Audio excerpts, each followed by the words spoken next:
Hello po, magandang hapon. Ayan, update po tayo dito sa Bacoor project po namin. So ito guys, kung nakapalo kayo sa amin, ang itsura po nito is parang luma na. Parang sabi nga po ng kapitbahay is para kaming nagtayo ng panibagong bahay. Pero yung mga pader po, yung mga pundasyon, andyan pa yan, wala kaming giniba dito, dinagdag meron. Ayan. So, ang gagawin na lang po dito, yung gate. Yung gate, ayan. Yung grills. Ayan, meron pa tayong pedestrian gate. Tapos yung grills. May tinatapos lang yung welder ko. Ito na po yung susunod na gagawin. So, parang lahat po ng luma tinanggal. So, abangan po natin lahat. So, sabi ko nga kung nakapalo kayo saan matagal na, ibang-iba na po talaga ang itsura. Ang laki po ng kanilang garage area. Ayan oh.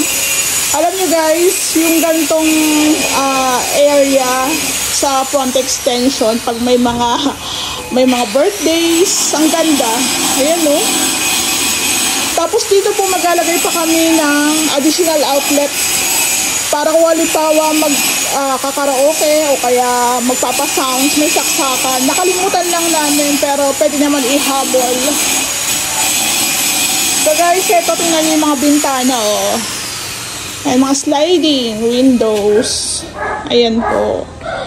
So ang laki. Alam nyo kung may sasakyan ka, dalawang sasakyan mo, kasya. Kasya po dito yung dalawang sasakyan. So ang ganda. May mga part po ng bahay na hindi tinanggal o binago. Naka-stay pa rin katulad po nito. Ayan, ganda rin to. So dito rin po, laki po ng space. Ayan na. Ito, ano na ang oras po is 4:00 na. Medyo malamig na yung hangin. Hindi na mainit sa balat. Kanina sobrang init. Kasi dito po sa kanila, nakatutok yung araw. Ayan oh. Tutok ang araw. Hapon na 4:00, tutok ang araw. Pero sabi nga nila, mas maganda nga daw pong ang bahay natin is nasisikatan ng araw. So ang ganda guys. Tapos dito nga sa likod oh.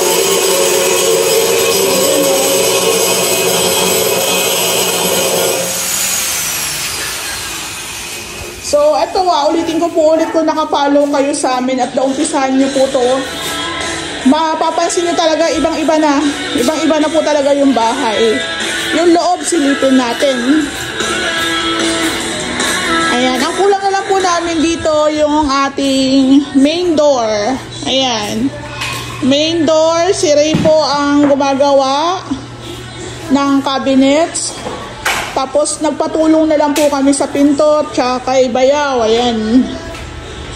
So, eto po pag na-assemble na ni Ray yung ating cabinets na ginamitan po ng Santa Clara plywood, pintor na po ang bahala magmasilya dyan. Ayan. So, ito po is yung ating kitchen cabinets. Kung mapapansin nyo, may awang pa sa taas.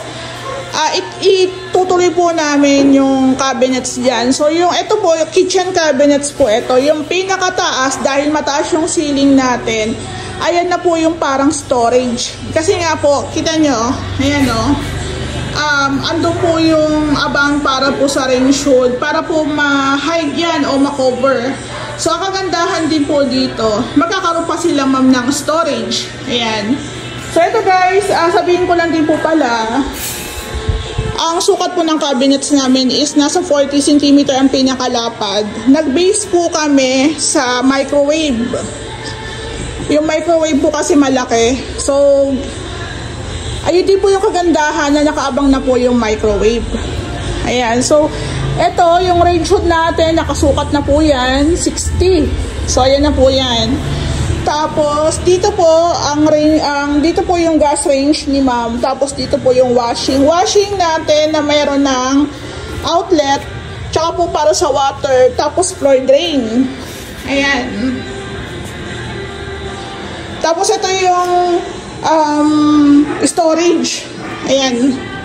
So guys, ang woodworks po namin, additional po yan. Hindi po kasama yan sa pinaka-contract namin. Kasi minsan may mga clients na ayaw ng cabinets. Minsan naman gusto nila aluminum. Ayun. So dito maganda naman dito sa area ni ma'am. Pero ito po, bago po yung preparasyon ng ating cabinets, lalagyan po muna to ng solignum.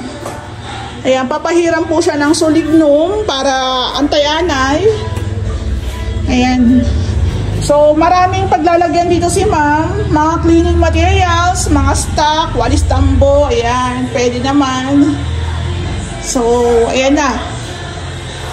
So, abangan po natin yung pinakataas kasi magiging storage. Let's say, meron tayong mga additional or mga appliances na nakabox pa. For sure, kasya kasi nasa 40 cm ang pinakalapad ng ating cabinets.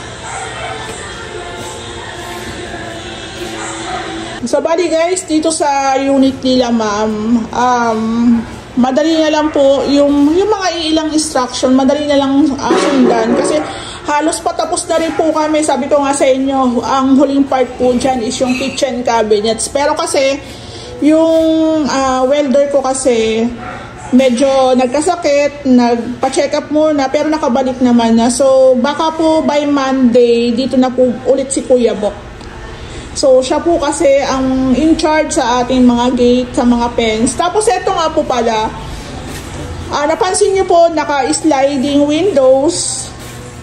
Ito rin po, additional din po yung paglalagay ng grills for safety. Ayan. Kasi po, ito po, hindi naman talaga siya totally nai-stayan ng may-ari.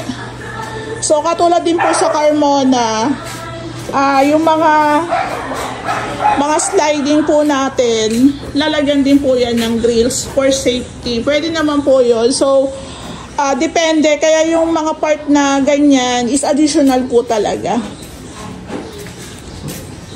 So, for safety reason, maglalagay po ng grills. Tapos, dito po,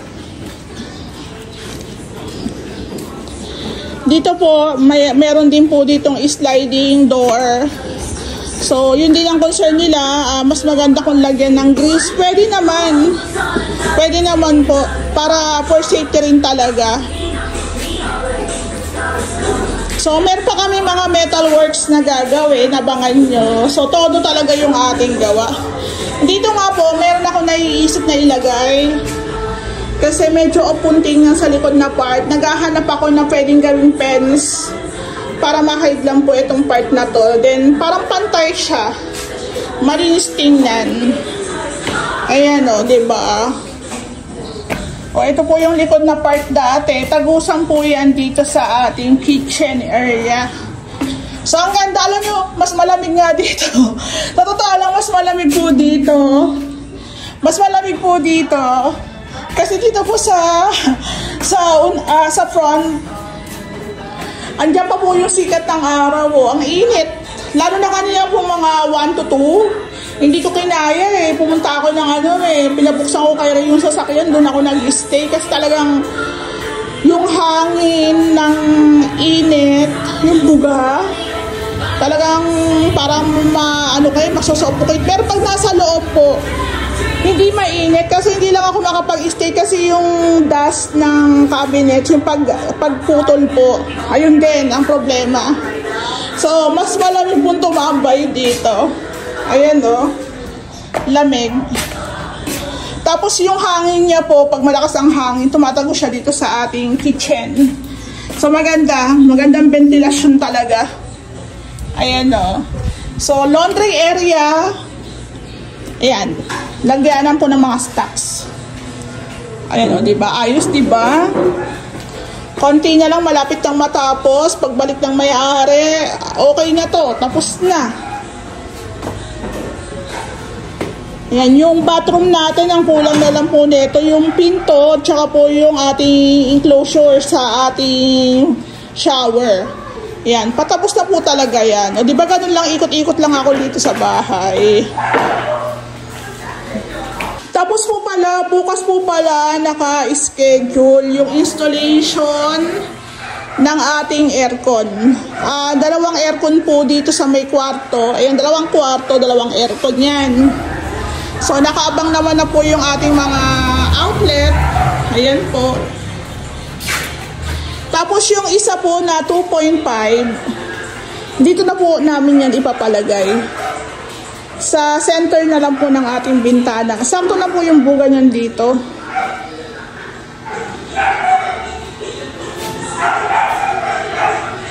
Konti na lang, kompleto na.